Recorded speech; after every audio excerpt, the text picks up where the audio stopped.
with that Luna. Naamoy mo ba? Na, Amoy game Jing. Amoy Jing. Amoy Jing. Amoy Jing. Amoy Jing! Oo. Akala ko kung ano yung Kala ko amoy. kung ano, men eh. Wala kayo eh. Hindi nyo Akala ko naamoy meron ka lang binibigay na sa amin. It's Jing time, pre. Kasi dinner time na rin eh. Oo. And yun pa, Hey. isa ko pang naisip yan si Pei. Pero wala na rin eh. Pero wala Okay, no, na. Grant. Tatanggalin dito. And I think, yun na nga yung sinasabi mo, mag-jing sila rito most likely. If that is going to be given away by Flash PH, nasa kanilang first pick priority. Ano ang kanilang magiging pick dito? Dolya? Possible. Gusto ko sana mag-Dolya sila. Dolya doon. If ever Mahirap. na gusto Pero nila hindi mo mag-react kasi against the Jing ah. Mahirap pero- or P. Pero hindi mo kasi first pick ang Dolya dun eh, no? I mean, like, first pick Dolya? Oh, daming Oo, prayo first time to Dolya. Pa yun? Oh, Yuhuan. Distansya, amigo. Medyo na ano na to ha. Nakakaba ang laban na to. Yeah. Kasi, alam mo naman, parehong kailangan manalo eh. Yeah, but this is also not giving away any information at all. No, Yep. itong Yu1 kasi na to, it can still be flexed on towards kay Flint. Kahapon ginamit ni Flint yung Yu1, no. So yung game number 2. So pwede pa rin maging Dolya to. Oy, as si we predicted.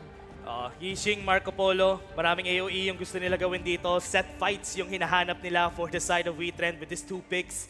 Even them, kahit nga sila, pwede nila gawin yun, yung Dolya doon na yun. Unless Ang Agudo lakas niyan. yung hinahanap nila dito. Napakalakas ng jungler bigla dito ng Flash PH. Medyo nawala sa radar dahil maraming assassins. But if there's that one hero na steady lang nakakapag-dish out ng damage at the same time nakakapag-tank ng damage dahil sa kanyang furball, it's the Agudo. Nice bait dito sa Lady Sun ah. Pwede nila kasi i-bait na pang-Ming yung ban nila later on if ever ayaw nilang matalo sa laning phase. Kasi Lady Sun Ming, sobrang lakas niyan in lane eh. Yeah, but you don't pick it against Marco, pre. Totoo. Kapag nag-Marco kasi yung kalaban mo, tapos nag-Lady Sun Ming ka, magkatabi kayo. Alam mo, Oo, Automatic eh. ang maganda lang dyan, Oo. kung roaming talaga itong isang U1, magko-complement talaga yan sa isang Lady Sun. Kasi long range talaga Most likely, distansya, amigo. most likely, ano na to, I think this is going to be a Rome Yu1. Oo, for sure na yan. Mahirap mag-Ming, especially against Marco Polo. So now, WeTrend is going to deny itong mga, ito nga, yung sinabi mo kaya kanina na Dharma, and even yung Zhang Fei is going to be taken away, isa sa mga hero or pocket heroes dito ni Maze. Right now, for the side of Team Flash PH, ano nga ba ang kanilang game plan with this composition? Medyo, madali yung gusto nilang gawin. Focus on the Lady Sun, focus on Consi with these picks, and banning the Jaja rin, and damulan pa rin the respect Respeto para kay kay Bridget. Bridget. Pero Takot din. Sabi ko nga kanina eh. Alam niyo na yun. oo nga. Pag pinuwi yung Mulan, di tayo makauwi. Sakir! Sino man ang within ng esports? Grabing aggressive ng lineup nila. Kasi may Fatty Bray, no? Dolya. Remember, natalo yung Fatty kanina. Pwede mag-Dolya. Pwede mag-Dolya ah. Pwede mag-Dolya. Alin Dolya, Yuhuan yan. Last 2 picks na yan eh. Pwede mag-Dolya. Ang ganda ng angle na to para mag-Dolya sila kasi yung Dolya pwede ka mag-reset ng skill ng Yu1. Pwede ka rin mag-reset ng skill nito nga ni Alain. Dalawang unending Zoro, no? Dalawang Death at Sunset. Dalawang Death at Sunset. Dalawang malaking bilog na alam mo yun na pwedeng maka-throw off sa backline carries ng WeTrend. Especially knowing na ang Yixing walang mobility pops. Oo, siya talaga yung magiging focus dito. Hindi yung Marco Polo kasi yung Marco Polo na yan, makakatakbo yan for the side of WeTrend. Yun na nga, Dolya nga. hinahanap natin na Dolya. Kita na natin, medyo mapapahirap ang buhay ni Aaron this game. Ayun, meron pala tayong Dolya today sa Ay. attendance. Meron din kasi talaga tayong mga cosplayer na pupunta sa venue. Oo. Ayan. Dapat pag napipick, pupunta sila sa stage. Oo, tapos sasayaw. Focus sila doon, no? Doon sila maglala. Kakanta bigla. Baka magalit sa akin, binigyan ko walang trabaho. Yari na naman, autolus na naman. Yari na naman. Bibigyan ng idea yung director. Menki, ang kanila magiging Not bad, not last bad. breakup dito. Kaya lang medyo, parang chapso yung lineup ng WeTrend dito. Pag panansin mo, ganun din naman sa Team Flash PH eh. Yung combo missing, kaya lang may Alain tas Dolya eh. Yeah. Kung early pacing lang yung laban talaga for the Menki Agudo, I do think si Agudo yung may advantage. Oo. Especially for the first few levels, lalo na sa Tyrant fight. Kaya I think mas lamang yung Agudo kaysa sa Menki pick na yun. Yeah, for sure. Yung Menki, wala masyado talaga ginagawa sa early. Oo, totoo. Wala talaga, staff tail lang talaga siya. Pero again, darating sa punto, napakakunat niya na pwede siyang sumalo ng damage dito ni Lady Sun. Pero Yan, pinaka magiging combo kasi talaga dito yung Alin eh, no? Oo, hindi Again, no? Yung Menki, hindi Arise kind of hero. hindi true. assassin. Oo. Malay mo mag-damage, pero pag nag-damage siya, wala silang ano. Naka-Shadow Reaper. Hindi nga Yeah, kasya pero sa hindi screen, no? Diba? Di kita Oo. yung ulo. Butter shit. Ay! Lala! Dami ba? Binigyan mo ako ng opening eh. Alam mo naman yung Nabigyan- intrusive thoughts ko, pre. Nabigyan pa nga. Pero ito na nga, we head over to our game number 3 decider to mga tol. Game 3. Oh my. Ito na ba ang unang panalo ng Flash PH o ito na ba ang unang talo ng WeTrend? No? Parang ganun yung nangyayaring story dito eh. Pares lang yun eh. Big surprise if ever mangyari na ang Team Flash ang manalo dito because of the power levels ng mga teams na to. Right now, at least, makikita natin, malaki yung river control na itong dalawa. Dolia Yuan, malaki yung pwede nilang iikot sa river dito. So, mabilis silang... Uy! Ginamit na yung kanyang Uy! military powers. May What? flash in! Just to secure that first blood. They're What? not joking right now. Or to go for an aggressive play. Okay, Syndicate. Hindi ka madalas makakita ng Fatih na gagawa ng play at level 2 pero Oo. ginamit ni Syndicate yung kanyang first skill and trying to get that first blood. Good start para sa WeTrend. What a play coming in from their side. May flash pa si Syndicate on the top. Kala ko, papasukan niya yun. Pero right now, at Iba, least oh. punishing Flint in the mid lane is very important. Nag-iba yung play nila ngayon. Going for the teleport sprite kagad. That's earliest now. And again, this is way different to their usual play from the past 2 games. And ito rin yung naging problema kanina, kahapon ng Flash PH, no? Nag-U1 si Flint, nag-rotate siya pa topside, nahuli siya ng mga kalaban. Ayun lang. Deja vu, pre! Oo, nare-read talaga sila, no? If ganun ang gusto mo sabihin, nare-read talaga sila ng mga teams sa gagawin nila yun. Top, bot side. Oh, George mobilization. Binato na si Furball. Kailangan mag-back away ng bagya dito. Wala pang ulti ang dalawang miyembro ng WeTrend Esports. Yeah. Arise waiting sa Geddy, pero hindi muna sila mag-i-initiate for ng Aaron pala. Pero again, taong damo lang to si Maze eh. Mulberry power lang na Mulberry power eh. Oh, yeah. Oh! Okay. Dream Roam para kay Fierce. Kaya lang Fierce na ipin na siya magawa para makatakbo. Wala siyang flash dito. Hindi makalangoy over the wall. And that's another kill. Ops! Kamuti ka na. Aggressive ni Darfin, no? Fevered Barrage out of nowhere. Yeah, pero ginamitan lang ng tumble away dito ni Konsi. Bang! Ay! Bakit mo sinasalo? Lalaban niya yun. Nilalaban ni Konsi kahit Ganun ba yun? tinamaan siya kanina eh. Pero ito kikita natin, no, slowly but surely yung Team Flash PH, kahit na natatalo sila dun sa mga fights natin na yun, mamaya makikita natin at the later stages of the game, madalas nung attention mapupunta kay Flint tsaka kay Bridget. Tapos nasa likod lang si Konsi bumabaril-baril. 100%. Si Bridget pa rin magiging primary carry dito ng Flash PH. How will WeTrend protect their backline is the question. Kita mo dito si Darfin, hindi na nga siya nag-stun eh. Nag-purify na rin eh. Alam niya eh. Yup. Kailangan lang play it safe even though you're using a Marco Polo. Pero Syndicate, kaya pa niyang masecure ito na mag-isa. Pero parating ang tulong mga kabigan coming in from Aaron para makuha ang teleport sprite. Bridget, pwede na gumamit ng kanyang data status para makapag-disengage. Pero papasok na siya sa loob with a knock-up. Coming in from their members, Dolia Pwede, going to respond as Pwede well. mag-reset, Pwede niya ah. ma-reset with data sunset. Ayun, no. Pero May isa nag-block pa. yung kanyang passes, so may gamit ang kanyang flash out. And na-reset na nga yung kanyang data sunset. Surviving for now. And they're now gonna go in. Ginamit na yung kanyang STB. Hahabol pa nga ba? Buhay na buhay itong si Bridget coming from the heal na binibigay ni Fierce. Relax lang, very tanky pa rin naman. And again, nakita natin yung potential no, ng lineup dito ng Flash PH in a snap. Actually, hindi na nga ito yung dating nakikita nating lane dash kasi meron na rin siyang flash. Oo nga eh. Hindi na yung Execute. or yung Sprint? papabilis. Sprint. Hindi siya naka-sprint, no? Pero si Aaron, na-burn yung flash niya during that fight. Oh, Hindi naman ganun 100%. ka-importante for Bridget kasi meron siyang Celestial Melody for later on. Yeah. So ngayon, on this fight, it's gonna be crucial.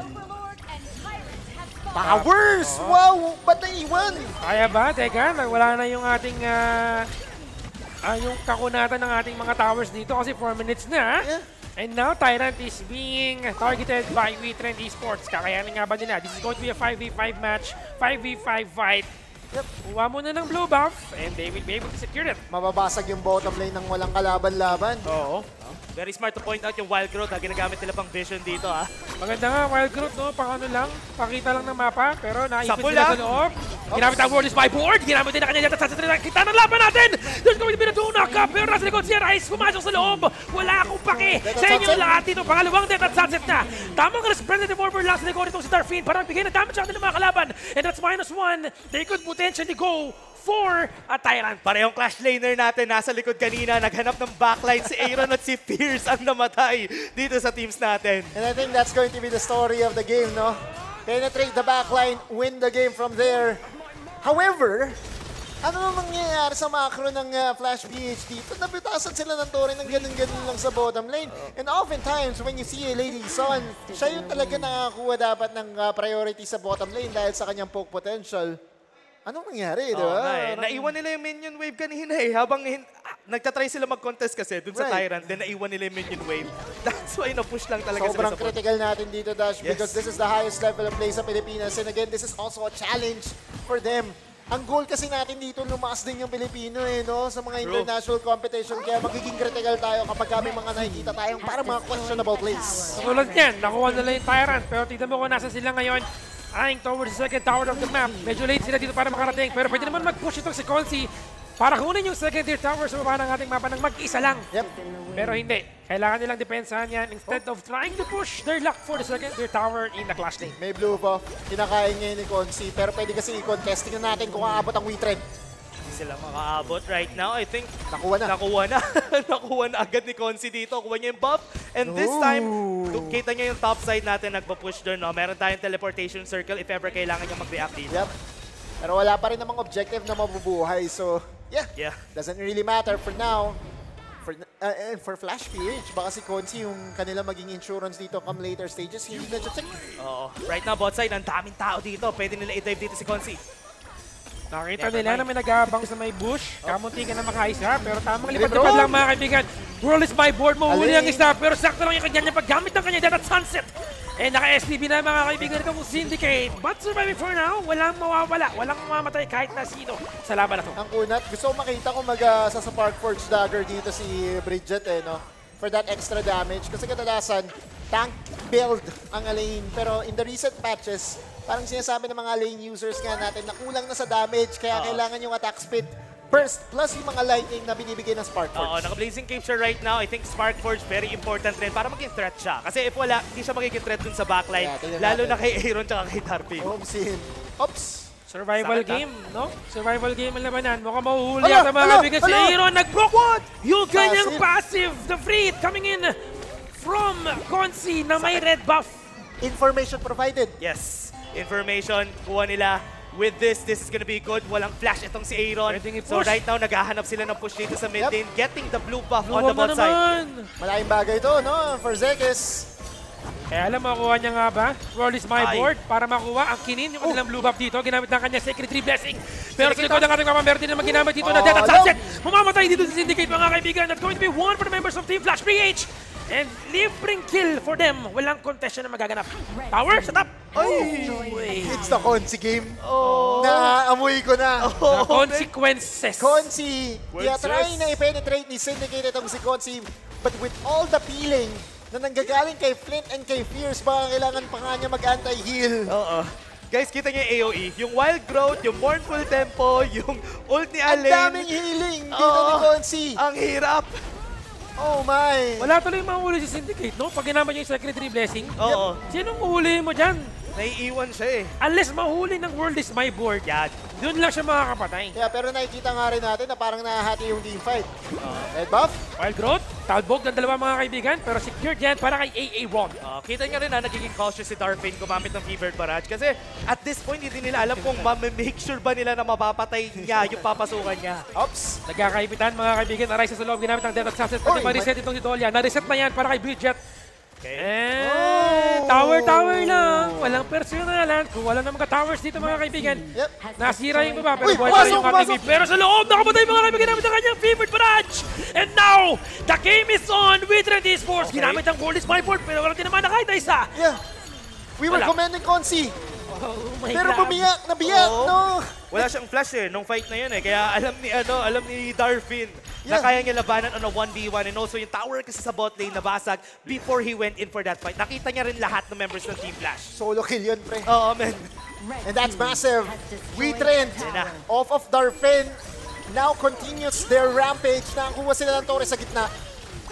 Second tier tower mga kaibigan, binato na si George. George mobilization mga kaibigan. Si Purple. Si Purple.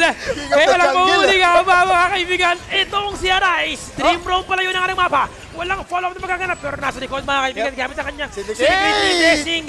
The King's Blade going in. Was able to get one. Patay si Fierce. Ginamit ang favorite barrage. Pero wala din naman nakakita. Isang low na yung buhay mga kaibigan. Itong si Consi. Second tier turret. Tower is open for the taking. Pero objective muna tayo. Yeah. And so now, with the 10 minutes, Shadow Vanguard na yan eh. And Shadow Tyrant, so that just means na mas malaki ang reward na makukuha ng Witrend. It's not about the flashy plays, fundamental. Sabi nga ni Kuya Doggy, balik tayo sa basic. Basic ang ginagawa dito. Minamakrohan lang talaga sila ng Witrend on this game. Getting the Tyrant, giving them more opportunities to take fights dito sa malaban ng FLPH. Walang towers so medyo mahirap mag-contest for Team Flash. 3 deaths na si Fierce, that's not what you want, especially kung ikaw yung nagsiserve as pseudo-captain ng iyong kompanan. Especially kailangan siya dito sa mga fights natin. Kailangan niya mag-reset para kay Bridget kasi if hindi, mawawalan ng way to get out itong si Bridget. Wala ring sense yung combo na. Tama, no? Parang nangyayari. Nakadantay kasi sa combo ng Dolia plus Alain. Itong Flash PH, Consi. Macro play mga kaibigan, paying off right now for the Witrend Esports. Wave, ay kiniklear na, ginamit ang Death Assassin para matulak sila palayo. George mobilization para manakap sila sa loob ng mga laban ng mga kaibigan. Hinareset na! Wala Death Assassin na naman sa loob, pero here comes Rise! The Sacred Tree Blessing! Pinagkakagat ng mga blades itong si Syndicate, ang miyembro ng Team Flash PH. And meron silang isang minion to finish the job dito sa may bandang gitna. Isa pang wave na parating dash. Nice work on that board. Wala silang board right now pero kaya nila ito i-push. Tatlo lang yung members na magdi-defend for their side. Mukhang tapos na ang laban mga kaibigan. Dream Roam sa loob ng ating mapa. Wala akong bang isang crystal damage. Meron din ang nakuhang tower dito sa gitna. And now, the top lane, kumakatok na sa inyong mga dingding ang Witrend Esports. Ginamit ang natatata loob. Mananakap sa dalawa. Pero yun lang! Sinalo mo lahat ng mga espada ni Syndicate dito. George mobilization once again mga kaibigan. Pero nakalawa, walang saksakyan ngayon dito. Si Zekes. And this is it, Pansit. Witrend Esports. Clearing the wave.